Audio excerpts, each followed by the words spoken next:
Hello, World Civilization 2 class, and welcome back to another exciting week of listening to me do awkward recordings where I talk to a class that actually isn't here right now. Now, as you guys are probably aware, both from what I've mentioned last week and from paying attention to the syllabus, today we're going to start getting into the specifics of the Cold War, which of course is a major global conflict that will be taking up most of the rest of our course until the end of the semester. Specifically, today we're going to look at the Iron Curtain and the start of the global colonial independence movement, which sprung up at the end of World War II. Now, before I get into that though, you might have noticed that I'm not dressed super professionally today. That's because since I am recording this before the week of Halloween, I decided I'd dress a little bit spooky instead of just dressing professionally. So as you can see here, I have my You'll Float 2 shirt on with the creepy balloons, which I'm sure a few of my Stephen King fans and Pennywise fans will appreciate. And then, of course, down here you have the creepy clown himself. So, yeah, not the most professional thing in the world, but hopefully we can all forgive me for it. Online class has been draining for all of us, I think. Now, before we get into the specifics, of course, I do want to, as always, make sure that you are aware of some important upcoming dates. First, your second debate is going to be coming up very shortly. The materials will be due on October the 30th at 5 p.m. By the time you're viewing this, we may have already had our debate, or we may not have. If we have not already had our live debate, if you're able to participate, please make sure you check the Google Sheet and are aware of what time it is. And again, if you haven't already done so, please make sure you add your name to the alternate assignment list, so I have a record of who was going to be able to participate before we start, so I'm a little bit more prepared. Your third content quiz is also going to be coming up on November the 6th of next week, as well as your final essay bibliography. Your final essay bibliography, those details are located in the final essay prompt on Moodle. Please make sure you know where those are as soon as possible, and please let me know if you have any questions about that assignment as soon as you possibly can. Also, your third writing assignment will be coming up on November the 13th at 5 p.m. As with all of your writing assignments, the prompt and the rubric are already located on Moodle, so you can go ahead and start looking over that and getting a head start whenever you have time. Now, also, obviously, I want to make sure we go over our key terms. We're going to be talking about something today called mutually assured destruction, which is arguably the most important concept of the Cold War. We'll be looking at the Berlin blockade and airlift. We'll be looking at something called decolonization. We'll be looking at an important post-colonial figure called Mahatma Gandhi. And we'll be ending on something called the Quit India movement. That's obviously the Quit India movement, not the Quite India movement. I'll hopefully remember to fix that typo before I post this PowerPoint in Moodle. But anyway, in the meantime, there might be just a bit of a pause or a bit of a cut right now. As I mentioned before, we're essentially teaching a lot of the same. I'm essentially teaching a lot of the same things right now to my American History course and my World Civilizations 2 course. However, after we finish talking about the Berlin airlift and some other major Cold War stuff, they're learning about the 1950s economy in America. You guys, of course, are going to be learning about decolonization since we're looking more at the world as a whole. Therefore, what I'm going to try to do is insert the part of my lecture that talks about the mutually assured destruction and the Berlin blockade so I don't have to do it twice. If that goes well, you'll hear that part of the lecture now, and then I'll end by editing back in my lecture on decolonization. So, hopefully we're going to make sure that works. So in that case, I'm going to skip right ahead to the end of the lesson. Hopefully you should still be able to see my lecture beforehand. If not, I'll just redo the whole thing. Now that that's out of the way, I do have some writing assignment advice for you guys as well. I have started looking over your midterms. I haven't graded them yet, obviously, but that should be started by next week. Just to give you a bit of advice for what I look for your writing assignments in the future. I know I've been over this before, but it bears repeating. As I said before, please make sure you include supporting topics in your thesis statements. Most of you have gotten very good at this point about making sure you're clearly stating your argument. However, your thesis statement, as I've mentioned before, should also have your supporting topics for the essay in it. That way, I not only know what you're going to be arguing before I really get into the essay, I already know what your main types of evidence are going to be. This is a great way to help you organize your essay and make sure you're not just rambling and summarizing random things. You actually have a plan for what evidence you're going to use to support your argument. So make sure you all improve that. So that's something about all of us can improve in some shape or form. So, very simple example. Peanut butter and jelly sandwiches are the best type of sandwich because they are versatile, easy to make, and taste good. Very simple, but I think it gets my point across. I think the problem a lot of you are having in your thesis statements is you're not being concise enough. You don't have to outline every single example or source you're going to tell me in your thesis statement. Just give me your main ideas for what your supporting topics are going to be. So, for example, when I read this thesis statement, I know you're going to write to me about how versatile a peanut butter jelly sandwich is, you're going to write about how easy it is to make, and you're going to write about how good it tastes. Very simple. That's all I need from a thesis statement. Also, we can all improve as well with including primary sources. As a few of you know, I am more than willing to help you out with finding primary sources, because I know you don't get a ton of primary sources in class necessarily, because I can't throw every single source at you just in class. Although one thing I'd recommend you check in the future is to go through the recommended or optional sources I also give you in Moodle. I put a lot of primary sources in there that I don't have time to force you to read. So make sure you check that just for the record. But also, I'm more than willing to help you out if you'll just reach out to me first. This is just a list of some common types of primary sources that are acceptable. Please let me know if you have any issues with these. Again, include an in-text citation page and in-text citations on a works cited page. You can lose a big chunk of your grade if you don't include those. So anyway, that's just a big picture of what I'm looking for. Please let me know if I can be of any assistance with that. Anyway, moving on into the actual topic for today. Like I said, we're going to be introducing the Cold War for this time. The Cold War was essentially a result of the fact that after the war, World War II, the undisputed superpowers of the world were without question the United States and the Soviet Union. Now, so as we go throughout the rest of this lesson, I want you to, the rest of these lessons really for a bunch of the semester, I want you to keep thinking of some of these foreshadowing and prior knowledge issues or checks. Why do you think these former allies ended up turning on each other? Based on these maps here especially, what exactly was the Cold War fought over?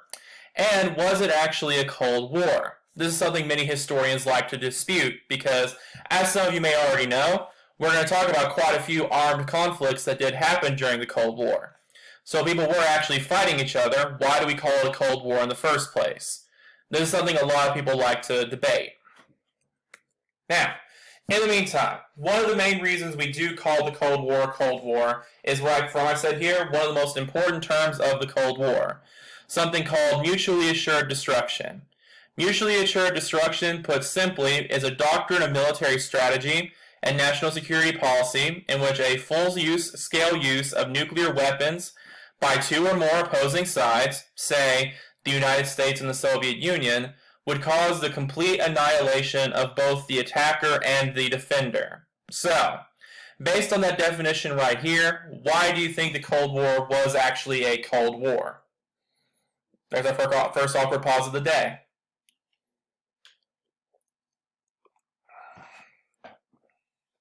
Alright, yes, very good. Audience hopefully watching at home. It's very simple. Both sides, as you can see here, quickly realized that both of them had nuclear weapon capabilities. So therefore, no one's really going to be willing to use these nuclear weapons because they know the other side will retaliate, and it could potentially lead to the destruction of the entire world without exaggeration, actually.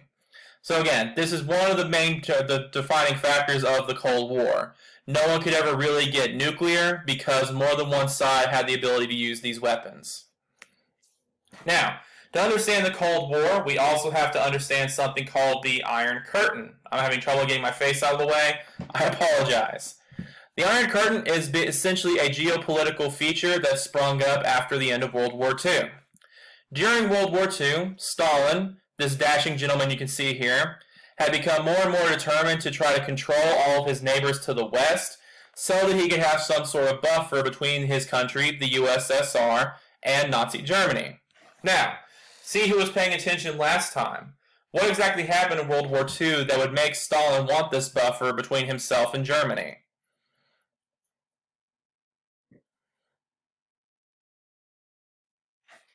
So you probably can't even see the top of my head. That looks creepy. There we go.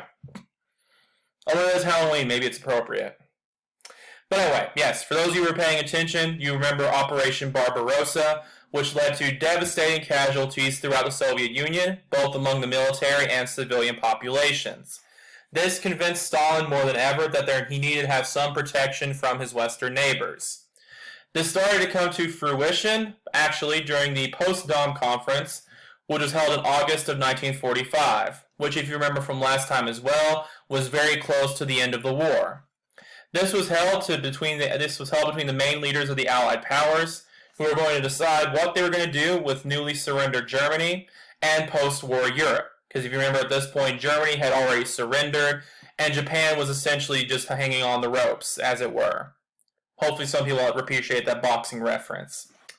So, essentially, in order to help ease some of these places into a post-war world, the Soviets were assigned to control the eastern parts of Poland, Finland, Romania, Germany, and the Balkans. All the countries that were controlled by the Allies, however, were supposed to be guaranteed the right of self-determination. Does anybody know politically what self-determination means?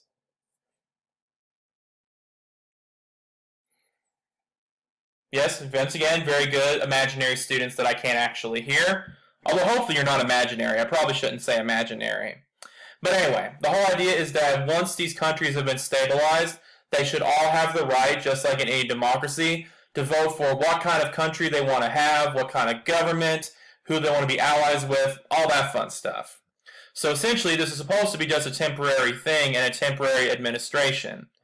Much of this was centered on the city of Berlin, which, if you remember, is the capital of Germany, since it was such an important city, of course, it was split into 4 sections, with each section being controlled by one of the former major Allied powers, specifically between the USSR, the United States, the United Kingdom, and newly liberated France. Now, as you might imagine, Stalin did not hold up his word with the Potsdam Conference, and immediately made steps as soon as he could to make this administration a bit more permanent. This led to the creation of what historians call the Iron Curtain.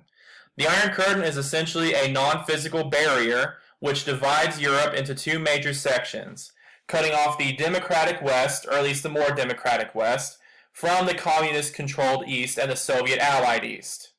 So of course you can see here the Soviet Union, and then you have all these countries in various shades, which were either completely controlled by the Soviet Union or forcibly allied to the Soviet Union. This led to a great expansion of communist influence in Eastern Europe. By the time the Iron Curtain was established, these nations that you can see listed here were all officially members of the USSR. You have nations like Russia, Latvia, Moldova, Georgia, Kazakhstan, Tajikistan, Lithuania, and various other countries I don't feel like pronouncing at this point. There were also several USSR satellite nations, which again, while not officially members, were forcibly allied with the Soviet Union. You had Poland, the eastern portion of Germany, which you can see here, Czechoslovakia, Romania, Bulgaria, and Albania. So again, many Eastern European countries are now officially being controlled by the Soviet Union. The term Iron Curtain actually comes from a speech given by Winston Churchill, who, if you remember, was the Prime Minister of the United Kingdom during much of World War II. He gave a speech called The Sinews of Peace on March 5, 1946. In this speech, he stated, "From Stettin to the Baltic to Trieste in the Adriatic, an Iron Curtain has descended across the continent. Behind that line lie all the capitals of the ancient states of Central and Eastern Europe. Warsaw, Berlin, Prague, Vienna, Budapest, Belgrade, Bucharest, and Sofia, all these famous cities and the populations around them, lie in what I must call the Soviet sphere, and all are subject, in one form or another, not only to Soviet influence, but to a very high and in some cases increasing measure of control from Moscow." So, with this speech here, what exactly do you think the purpose is of this speech? What's he trying to do?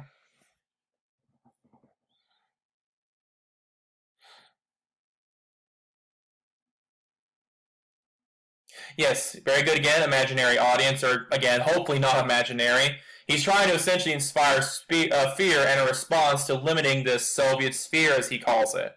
He talks about all the great ancient states and capitals that are falling under control of the Soviet influence and the increasing measure of control. He's not using that term measure of control out of just happenstance. Again, he's trying to inspire an idea of totalitarian control, maybe a bit reminiscent of the Nazis and other groups in World War II. So again, this shows how most of the West was reacting to this Iron Curtain, as it was now coined. It was not seen as a positive event, of course. It was seen as a loss of great ancient territories to Moscow control. As you might imagine, Stalin does not respond to this reaction very well. Specifically, this led to the Berlin blockade and, in retaliation, the Berlin airlift. As I mentioned earlier, Berlin and eventually Germany itself were all split into 4 sections. This represents how Berlin in particular was split up during most of the Cold War. The Berlin blockade lasted from the 24th of June 1948 to the 12th of May in 1949. The Soviet Union blocked the road, railway, and canal access to West Berlin for the Allied powers. So essentially no form of aid or communication at this point could officially get into West Berlin. This was a response to the upcoming quote-unquote free German elections that were supposed to be held across Germany. The Soviet Union popularized the idea that the capitalist powers are going to fix it, and of course the Western powers thought the exact same thing about the Soviet Union, hence this blockade we're getting. This led to the Berlin airlift, which was a coordinated effort by the British and the Americans from the 26th of June in 1948 to the 30th of September in 1949, when British and American cargo planes would drop supplies over West Berlin. It is estimated that about 2,334,374 tons of supplies were delivered in total during this event. From May 12th, 1949, the Soviet Union finally decided to lift the blockade. However, just a little bit interesting tidbit I noticed. Why do you think the airlift continued after the blockade ended? Because if you'll notice, the airlift continued for a couple of months after the blockade was ended. If any of you are paranoid like me, you might figure it out pretty quick. Yes, very good, my fellow glasses half full people. This again shows the level of distrust that now existed between the Western powers and the Soviet Union. They kept the airlift up in case the Soviet Union went back on their word to lift the blockade. So this is a great example of how strained the relationship had been between these two powers, because this easily could have ended in an armed conflict in trying to fight for the freedom or control, depending on what perspective you have, of the German people. Now, again, looking ahead a little bit, did this actually end the conflict over Berlin? I probably gave it away. No, it absolutely did not. Keep in mind what's going to happen next. Berlin and really Germany itself for much of the rest of the Cold War would remain a major focus point of control for both sides. But anyway, if everything has worked right now, you just went through my lecture on the Berlin blockade and some early nuclear arms race issues. Now, you guys are going to be looking at decolonization. Essentially, out in the period following World War II, specifically between 1945 and 1960, 36 new nations declared their independence from various former European and American powers. Now, based on what we know about World War II, why do you think decolonization would be so popular? Our first awkward pause of the day.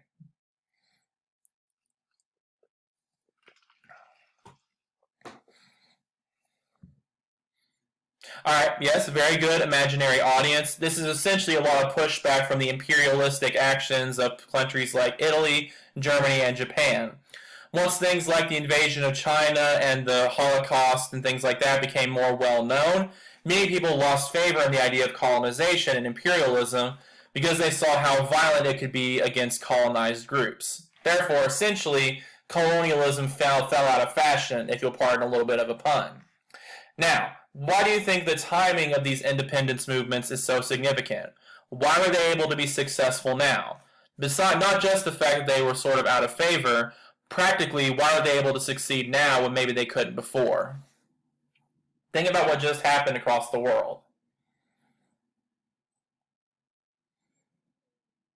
Alright, yes, very good. World War II would, of course, be the obvious answer. Not only has morally across the world a lot of people lost favor with colonialism, that of course might not affect some of the higher powered government officials and whatnot.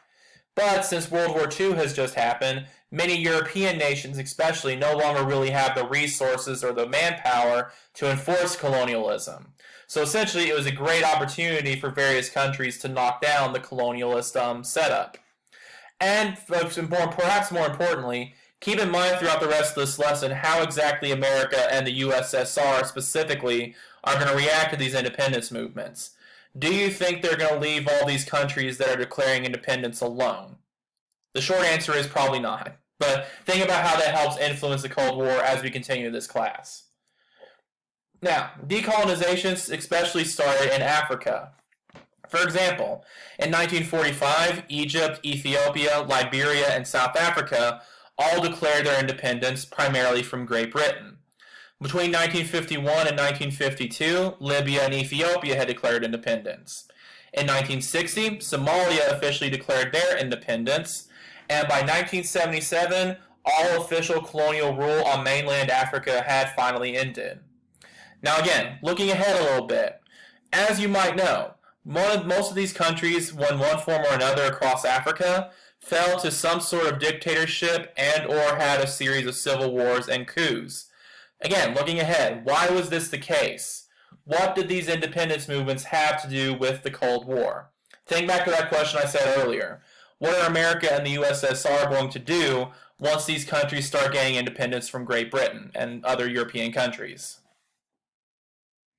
Awkward pause once again. But yes, very good again. Audiences hopefully watching from this at home. I decided to stop referring to you as my imaginary audience because hopefully there is actually an audience. You're just not here right now. But yes, once these countries get independent, the United States and the Soviet Union are not going to leave them alone. A big part of the rest of the class we're going to be looking at is how the Americans and the Soviets both tried to recruit and get involved in these countries' internal affairs to get them on the side of either capitalism or on the side of communism. But we'll talk about that a little bit more specifically later in this week and also in other lessons in the future. The trend continued in Asia, as you might imagine. For example, by 1945, China had been able to regain control of Manchuria and Taiwan. What exactly allowed this to happen, do you think?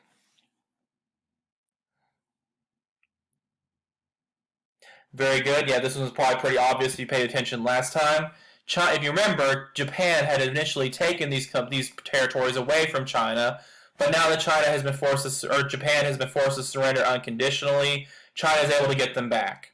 By 1946, the Philippines had been able to gain their independence from America, and by August of 1945, Korea was split infamously into the 38th parallel, which some of you may have heard of. And essentially, these two nations are divided between the northern communist portion and the southern capitalist democratic portion. Infamously, what happened as a result of this agreement? Yes, very good. The Korean War. That's something we'll, of course, be talking about much more specifically in the coming weeks. Something similar happened in Vietnam, which we will also talk more specifically about. By 1954, North and South Vietnam had been split into a southern and northern half. These countries were also split into a northern communist section and a southern capitalist section. And another great conflict was also the result, which again we will talk about very, very specifically in the coming weeks.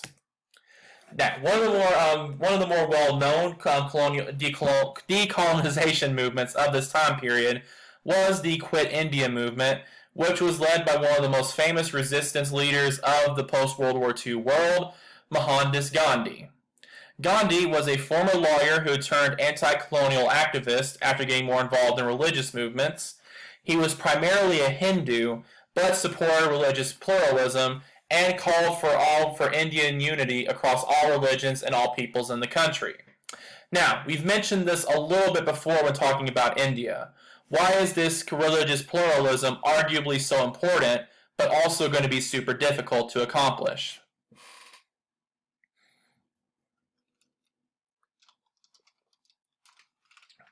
Please don't mind me taking a sip of water. I'm losing my voice already at this point. But yeah, if you remember from previous lectures, India is primarily split between Hinduism and Islam, and these two religions had typically not gotten along very well. So on the one hand, it is of course important to encourage religious pluralism, you could argue, because if you really want your independence movement to succeed, you need all these different groups to unite. However, as I mentioned, many people are very passionate about these religions, and they were of course in India at the time. Not very easy to get these people to all agree and set aside their religious differences. The Quit India movement is credited with having begun with the Dandi Salt March all the way back in 1930, where Gandhi led many of his supporters all across the country in order to access salt to protest the tax that the British had put on salt at the time. The Quit India movement speech, which is where this movement got its name, was given in 1942 by Gandhi. Gandhi called for a non-violent end to British rule. The movement was eventually crushed and told to wait until after the war was over. However, this movement still did have long-term consequences by convincing the British that India was in fact ungovernable in the long term, and there was no real point in trying to keep direct control. So again, even though this non-violent end didn't directly cause the end of British rule, it was enough to convince the British that keeping a hold of India really just wasn't worth it at this point. Now, it is, of course, to help us understand some of the complexities of post-colonial life, we do need to look at the end results of the Quit India movement. This will also be an important theme you need to be aware of as we discuss the post-World War II world in Africa, Latin America, and Asia. Like I said, by August of 1947, India had officially the British Empire officially gave India their independence. At the time, despite what Gandhi initially wanted, the country was split into two. The Muslim majority got Pakistan, and the Hindu majority got India.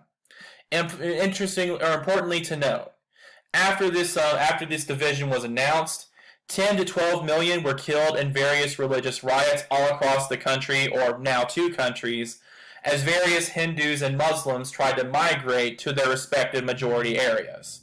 Now, this leads to a very important question that many historians still debate today. Was Gandhi actually successful in his Quit India movement? I'll give you a moment to think about that.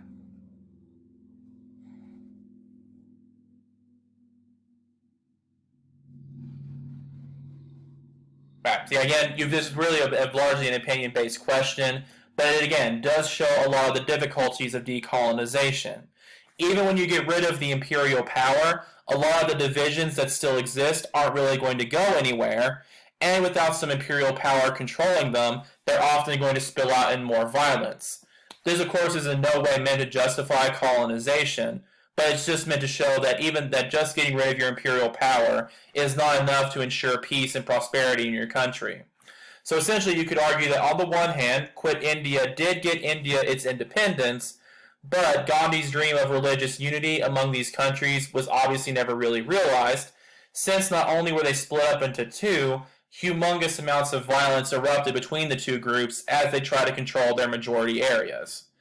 By 1948, Gandhi himself was assassinated, ironically by a Hindu nationalist, so a member of his own primary religion, while he was on his way to a prayer meeting. He had actually been fasting leading up to this event to protest all the violence that was going on and the split between Muslims and Hindus in the former India colony. So again, this does reveal a lot about the difficulties of decolonization, but from a more American perspective as well, how did Gandhi influence future history? He influenced some well-known movements we should all be familiar with, I think.